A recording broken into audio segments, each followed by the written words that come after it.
وَإِذَا أَذَقْنَا النَّاسَ رَحْمَةً مِّن بَعْدِ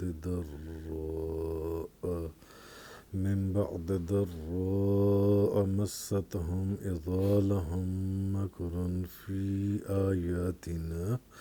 قُلِ اللَّهُ أَسْرَعُ مَكْرًا إِنَّ رُسُلَنَا يَكْتُبُونَ مَا تَمْكُرُونَ۔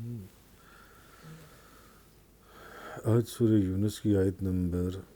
21 سے بیان ہے۔ وَإِذَا أَذَقْنَا النَّاسَ رَحْمَةً مِّن بَعْدِ ضَرَّاءَ مَسَّتْهُمْ إِذَا لَهُم مَّكْرٌ فِي آيَاتِنَا، اور جب ہم لوگوں کو مصیبت پہنچنے کے بعد رحمت کی لذت چکھاتے ہیں تو وہ اسی وقت ہماری آیتوں کی مخالفت میں سازشیں کرنے لگتی ہیں۔ قل، آپ کہیے کہ اللہ بہت جلد خفیہ تدبیر کرنے والا ہے۔ قل اللہ اسرع مکرا، اور آپ کہیے کہ اللہ بہت جلد خفیہ تدبیر کرنے والا ہے۔ ان رسولنا یکتبون ما تمکرون، بے شک ہمارے فرشتے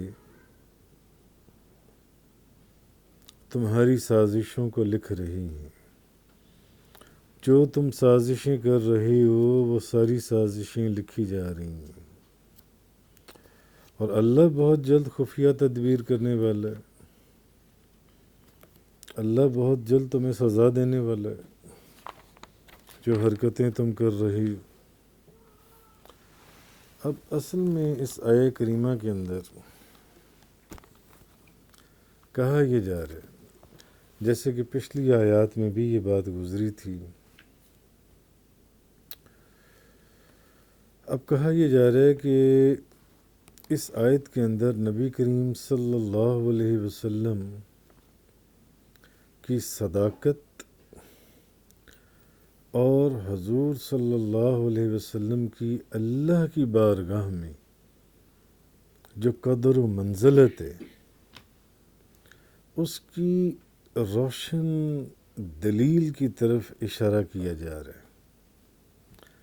اور کافروں کے اور مشرکین کے جو ان کے دلوں میں حسد کی آگ بھڑکتی رہتی ہے اس تعصب کو بیان کیا جا رہا ہے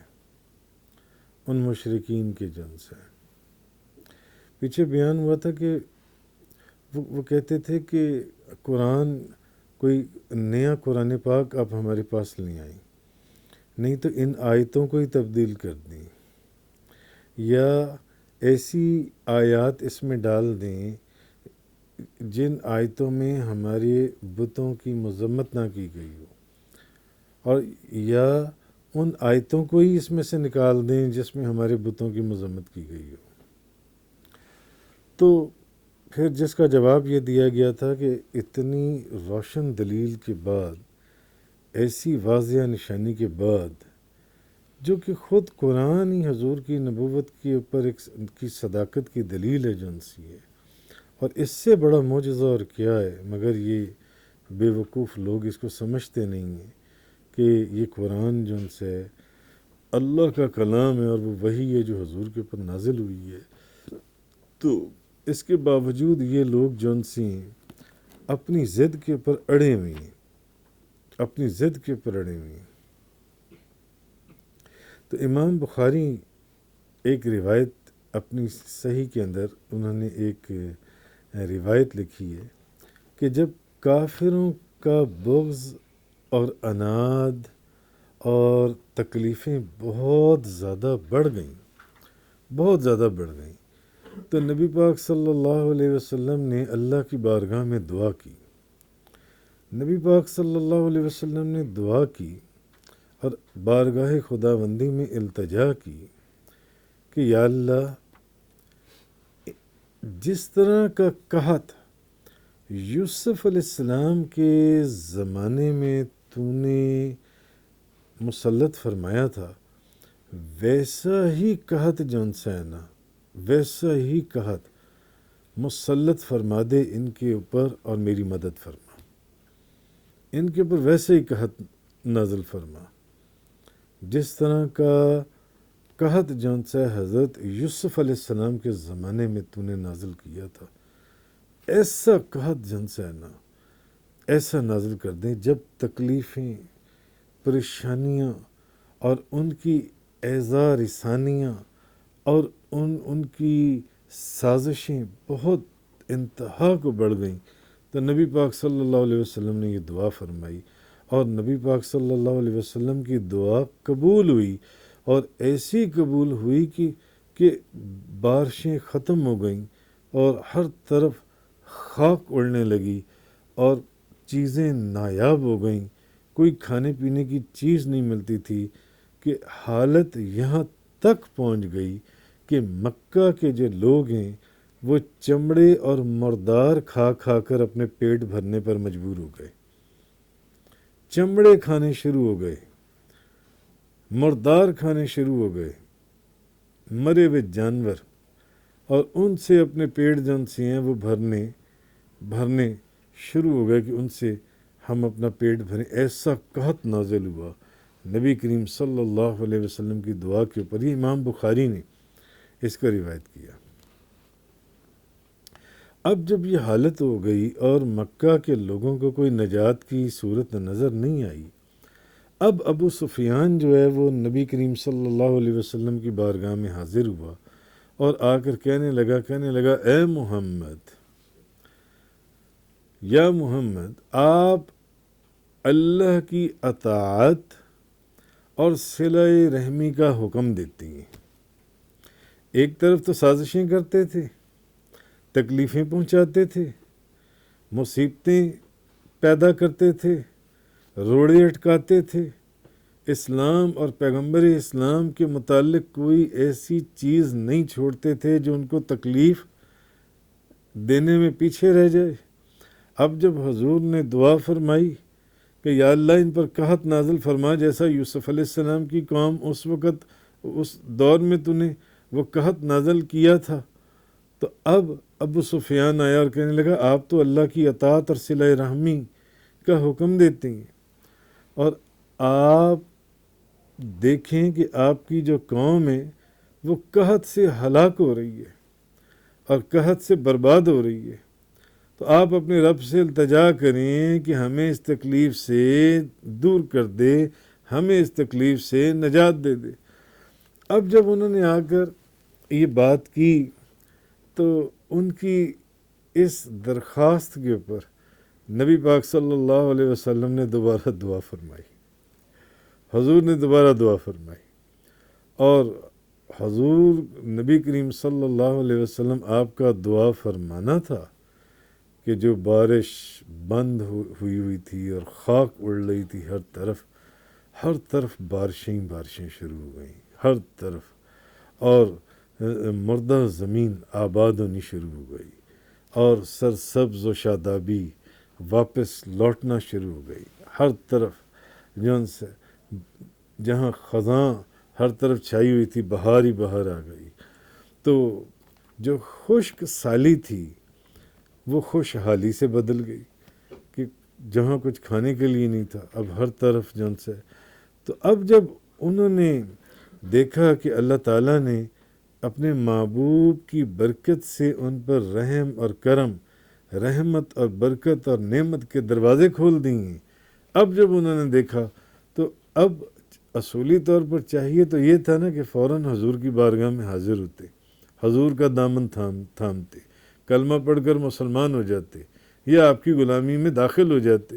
کہ یا رسول اللہ آپ نے دعا فرمائی، آپ کی دعا قبول ہوئی اور اللہ نے ہمیں اس تکلیف سے نجات عطا فرمائی، تو آپ جس طرف بلا رہے ہیں ہم بھی اسی طرف کو آتے ہیں، ہم بھی اسی طرف اپنا سر جھکاتے ہیں جس طرف آپ اپنا سر جھکاتے ہیں، یا رسول اللہ آپ ہمیں قبول فرمائیے۔ مگر ان کی سازشیں، ان کی گستاخیاں، وہ ان کے وجود میں اس قدر رچ بس چکی ہوئی تھیں، اور حسد اور اناد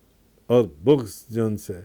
اب وہ کہنے لگے، وہ جو ظالم ہیں وہ کہنے لگے کہ اصل میں یہ جو کچھ ہوا ہے نا، یہ نبی کریم صلی اللہ علیہ وسلم کی دعا سے نہیں، بلکہ یہ تو ہمارے بتوں کی وجہ سے ہوا ہے. یہ ہمارے بتوں نے ہمارے اوپر مہربانی کی. حالانکہ پچھلی آیات میں، بلکہ کئی آیات میں گزر چکا کہ یہ بت نہ تو تمہیں کوئی نفع دے سکتے ہیں، نہ کوئی نقصان پہنچا سکتے ہیں. جن بتوں کو، ابھی کل پرسوں کے درس میں وہ بات گزری تھی کہ جن بتوں کو تم اپنے ہاتھوں سے ہتھوڑے مار مار کے شکلیں بناتے ہو جن کی، اور پھر انہی کے آگے سجدہ کرتے ہو. زمین پر پڑے ہوئے روڑے جن کو پاؤں ٹھوکر مارتے ہوں گے، پاؤں سے وہ کے اوپر سے گزرتے ہوں گے لوگ، جن سے انہی پتھروں کو تم اپنے ہی ہاتھوں سے تراشتے اور پھر ان کی عبادت کرتے ہو. یہ کہاں کہ یہ تو تمہیں نہ کوئی فائدہ پہنچا سکتے ہیں، نہ کوئی نقصان پہنچا سکتے ہیں. اب جب نبی پاک صلی اللہ علیہ وسلم کی دعا سے قحط ختم ہو گیا، ہر طرف ایک خوشحالی ہو گئی، تو اب کہنے لگے کہ یہ تو سارا کچھ ہمارے بتوں کی وجہ سے ہوا ہے. یہ رحمت، یہ برکتیں اور یہ نعمتیں اور یہ جتنی بھی چیزیں، یہ تو ہمارے بتوں کی وجہ سے ہوئی ہے. بلکہ کچھ لوگ کہنے لگے کہ یہ تو فلاں ستارے کے طلوع ہونے کی وجہ سے ہوا ہے. جب فلانا ستارہ طلوع ہوتا ہے تو بارش ہوتی ہے، یہ تو اس کی وجہ سے ہوا ہے. تو اصل میں ان کے یہ جو الفاظ تھے نا، مکرن فی آیاتنا، کہ مکر و فریب کرنے لگتے ہیں ہماری آیتوں میں. یعنی جب ان کو اس جگہ سے، اس مصیبت میں سے راحت ان کو واپس ملتی ہے. یہ وہی بات ہے جیسے پچھلی چند آیات میں ایک اللہ پاک نے یہ ذکر کیا تھا کہ جب ان کو تکلیف پہنچتی ہے تو فوراً ان کو خدا یاد آتا ہے، اور جیسی وہ تکلیف دور ہو جاتی ہے تو پھر واپس اپنی روش کے اوپر لوٹ جاتی ہیں. پھر خدا ان کو یاد نہیں رہتا جو ان سے ہے. تو اب جب یہ تکلیف ہٹ گئی، قحط دور ہو گیا، اور ہر طرف رحمتیں اور برکتیں اور بارشیں اور سرسبز و شادابی اور بہار ہی بہار ہو گئی، کہنے لگے یہ تو ہماری بتوں کی مہربانی ہے، یہ ہمارے بتوں کی وجہ سے سارا کچھ ہوا ہے. بلکہ یہ تو ایک فلاں ستارہ طلوع ہوا تھا. جب وہ ستارہ طلوع ہوتا ہے، ایسٹرالوجر جو ایسٹرالوجی کی باتیں کرتے، یہ تو فلاں ستارے کے طلوع، یہ تو اس وجہ سے جون سا ہے، کیا کہتی ہیں، یہ بارش ہوئی ہے. یہ کون سی نبی کریم صلی اللہ. تو یہ اس طرح وہ کرنے لگے. تو اصل میں ان کا کام ہی یہ تھا کہ وہ نبی کریم صلی اللہ علیہ وسلم اور اسلام کے بارے میں جو سازشیں کرتے تھے اور جال بنتے رہتے تھے، ایک نہ ایک دن اللہ نے ان کے جال کو پارا پارا ریزہ ریزہ کرنا ہی تھا. اور پھر وہ کوئی بہت لمبا عرصہ نہیں گزرا،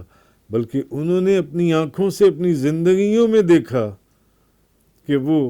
ان کے جو سارے بنے ہوئے جال تھے وہ سب ریزہ ریزہ ہو گئے جن سے. اور ان کے جو بڑے بڑے بتوں کے پجاری تھے، ان کے جو بڑے بڑے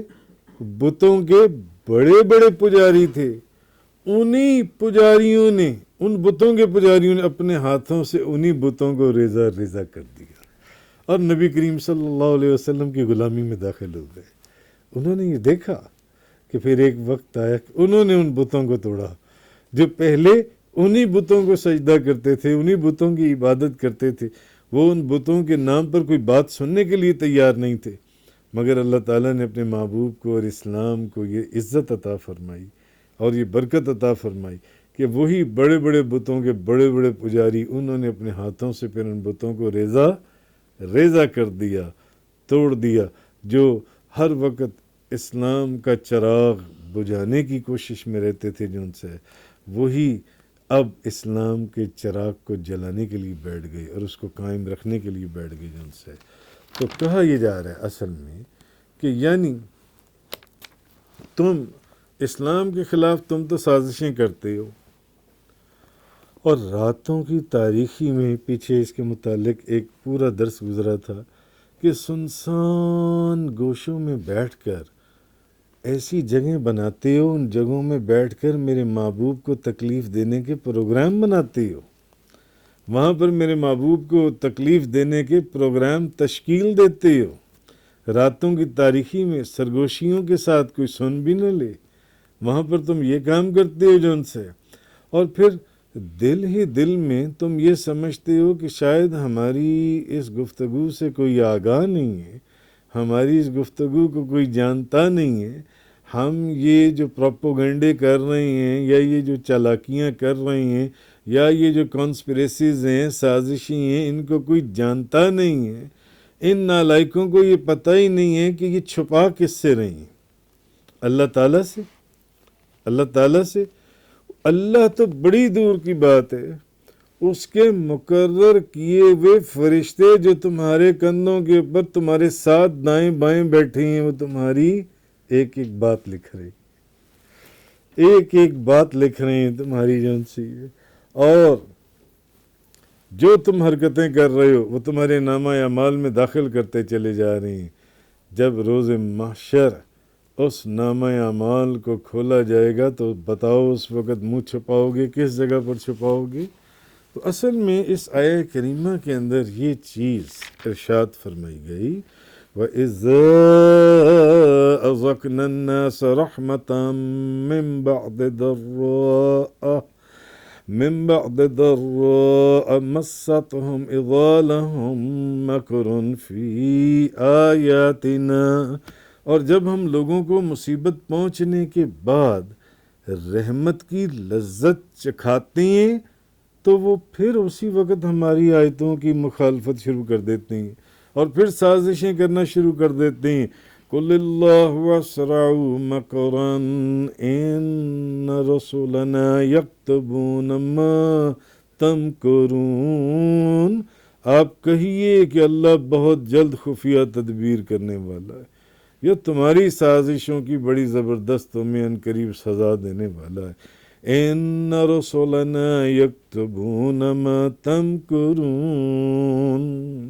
اللہ کی بات تو بہت دور کی ہے، بے شک ہمارے فرشتے، انہی دو فرشتوں کو لے لو جو تمہارے ساتھ اس نے بٹھائے ہوئے ہیں دائیں بائیں، وہ تمہاری ساری سازشوں کو لکھ رہی ہیں، ساری سازشوں کو۔ کیا کرو گے پھر اس دن جب تمہارے سامنے یہ تمہاری کتاب کھولی جائے گی، کس منہ سے سامنا کرو گی جن سے ہمارا؟ وآخر الدعوانا ان الحمد للہ۔ تفسیر قرآن کا یہ لیکچر انگلش میں سننے کے لیے براہ کرم ڈسکرپشن میں موجود لنک پر کلک کریں۔